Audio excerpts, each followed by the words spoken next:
Veliki pozdrav svima, evo napokon jedan novi video iz Pariza. Nalazimo se na stanici Cité Universitaire, ili ti studentski grad koji se nalazi ovdje, na samom jugu Pariza. I uskoro ćemo ući u... nije to metro, to je...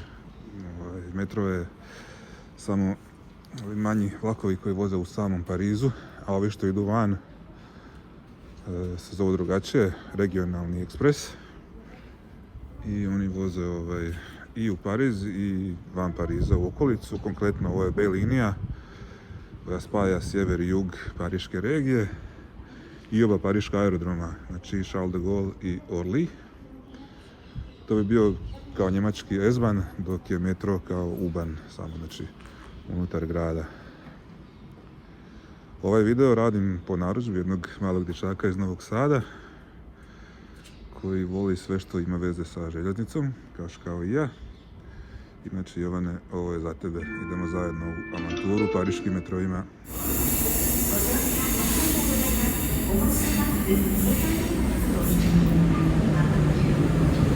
Naše kućije.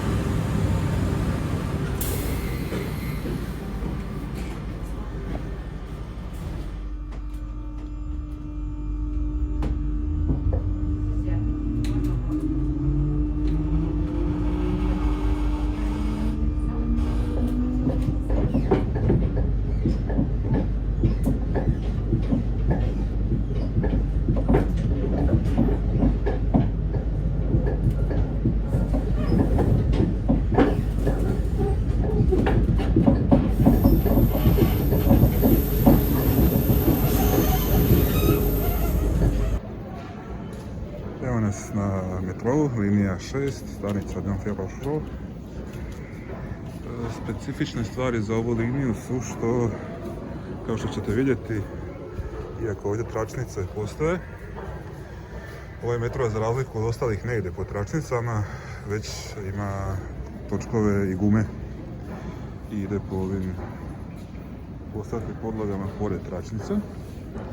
Druga zanimljivost što je ovo druga najstarija linija u Parizu, znači nakon linije 1 koja je spajala, još uvijek spaja istok i zapad Pariza, prolažeći kroz sam centar. Napravili su liniju 2 koja je išla skroz u krug okolo Pariza. Međutim, s vremenom kako su se linije širile i rasle, taj krug je postao prevelik, pa su podijelili na dva dijela. Sjeverni dio linije je ostao linija broj 2, dok je ovaj južni sada linija broj 6 već neko vrijeme.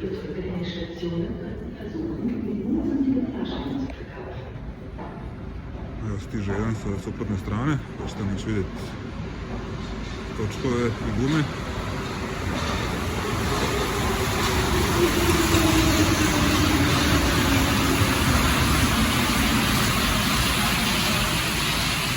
Druga specifičnost ove linije 6 i linije 2, koja je kažem nekad bila jedna linija, isto su jedine dvije linije u samom Parizu koje idu iznad zemlje. Znači dio je u podzemlju, kao ovdje gdje se nalazimo, a vidjet ćete vrlo brzo ćemo izaći na površinu.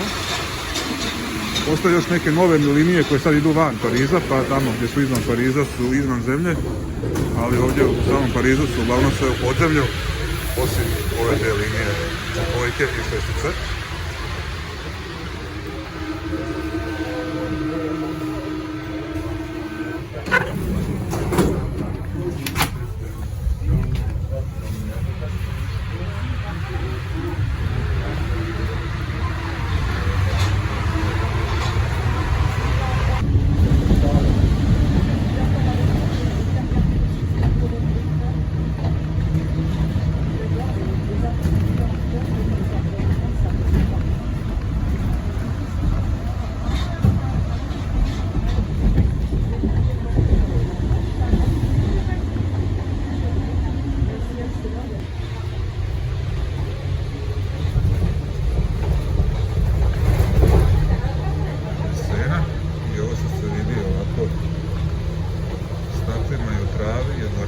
Gdje se održava Paris Masters, tenisu, brojne i ostale sportske događanja, brojni koncerti i kulturni događaji.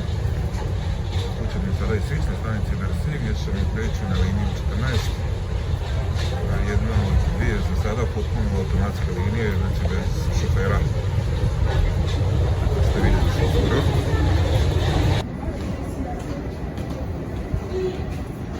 Silazimo na liniju 14, to je zadnja otvorena linija, krajem 90-ih. I još uvijek se širi, za sad nema puno stanica. Kao što vidite, jedna je otvorena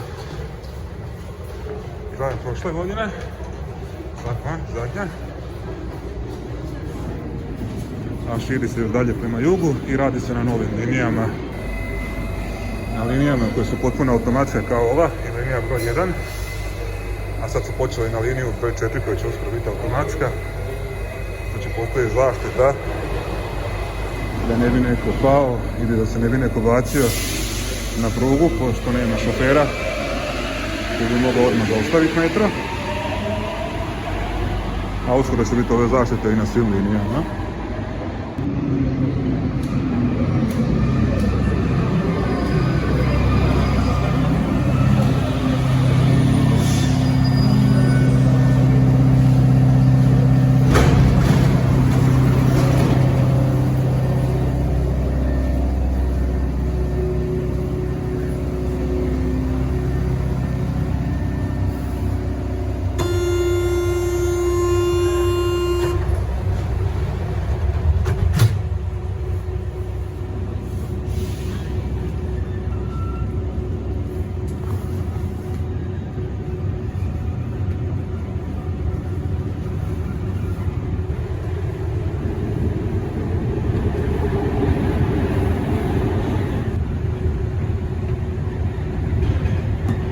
Gare de Lyon.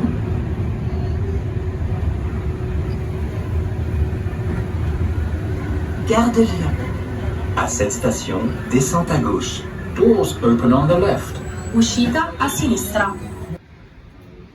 Evo nas sada na liniji 1, znači linija koja je prva izrađena i koja se prva i modernizirala i postala automatska.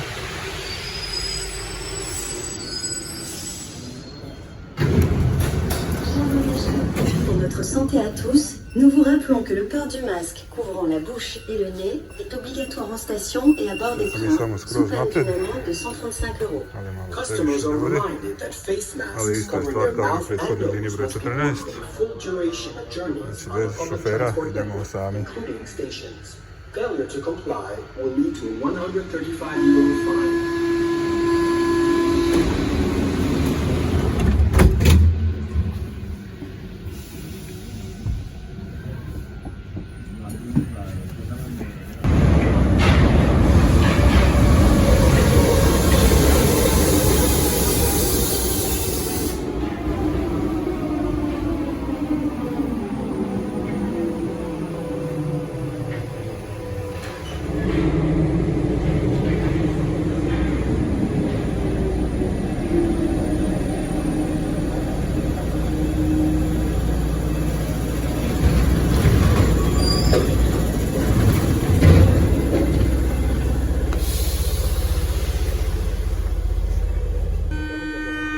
Inače su metroji, kao što ste vidjeli, dosta su slični, većina barem.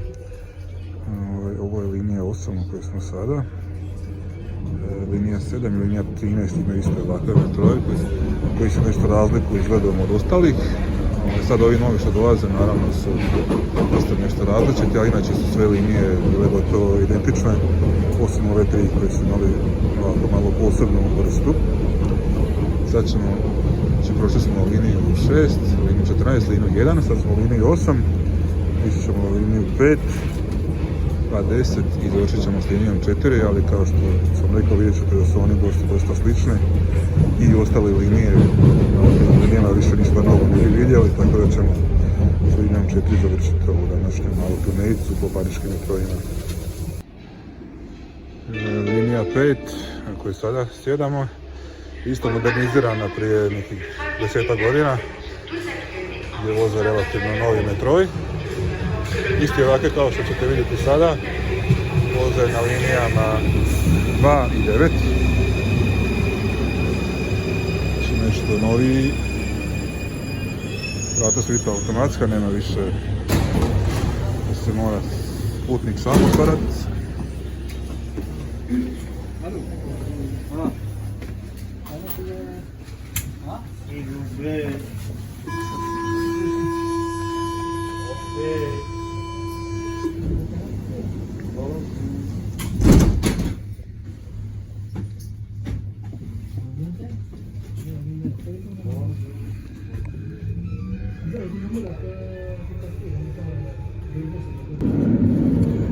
Rekao sam da su samo linija 2 i 6 dijelom nadzemne, što je uglavnom točno, a ne i potpuno, jer je linija 5 samo na ovom dijelu, samo za jednu od dvije stanice, izlazi na zemlju kako bi prešla Senu i onda ostatak kompletan je u podzemlju, znači samo ovaj dio kako bi prešla Senu izlazi na zemlju.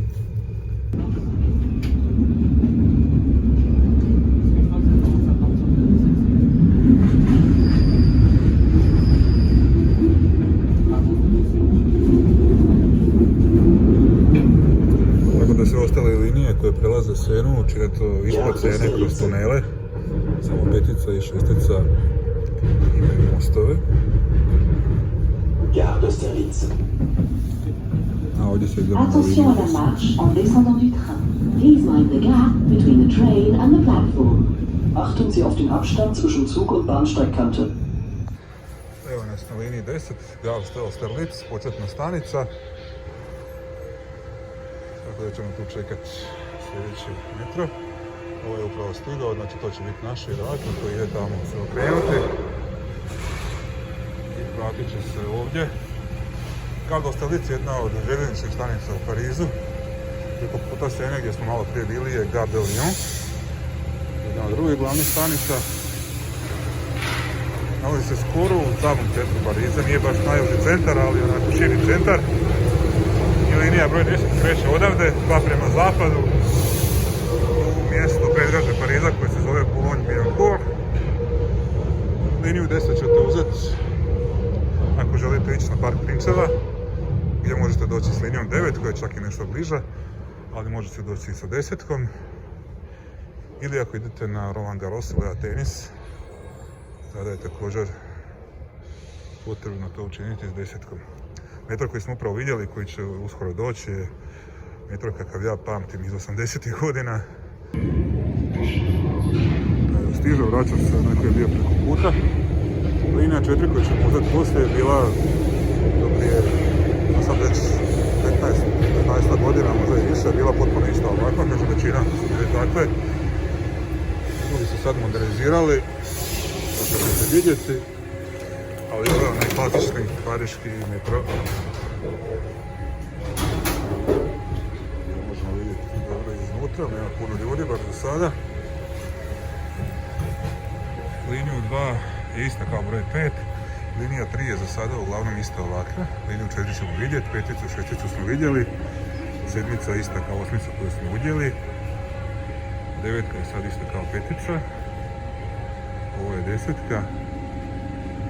Linija 11 je isto jedna od starih linija koja ide od centra Pariza na sjeveroistok i isto je ovakva.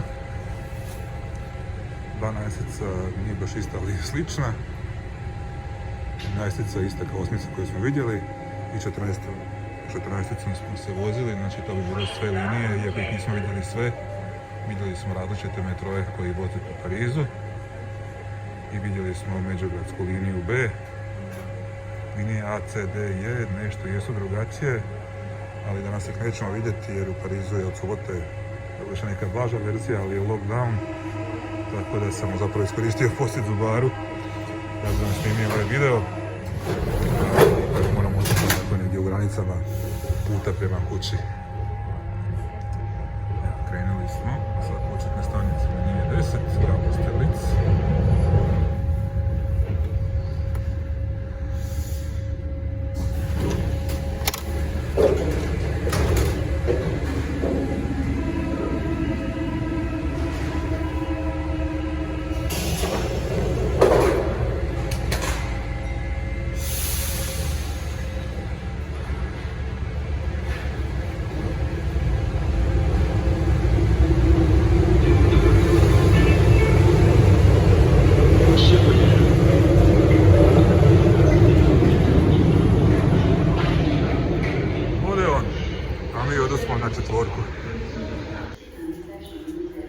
ova linija broj 4 koja se nakon jedinice prva modernizirala i koja je nakon jedinice prva dobila ovu zaštitu i koja će uskoro također postati potpuno automatska, kao što se vidite kada još uvijek ima šofera, ali se sprema sve uskoro automatizacija, znači linija 4 će uskoro biti bez šofera. Trenutno još uvijek to nije slučaj. I s tim ćemo završiti ovu daleću vožnju u brojima. Nadam se da vas se svidjelo, da ste vidjeli nešto novo. I vidimo se uskoro na mom kanalu, čim bude moguće. Pozdrav svima!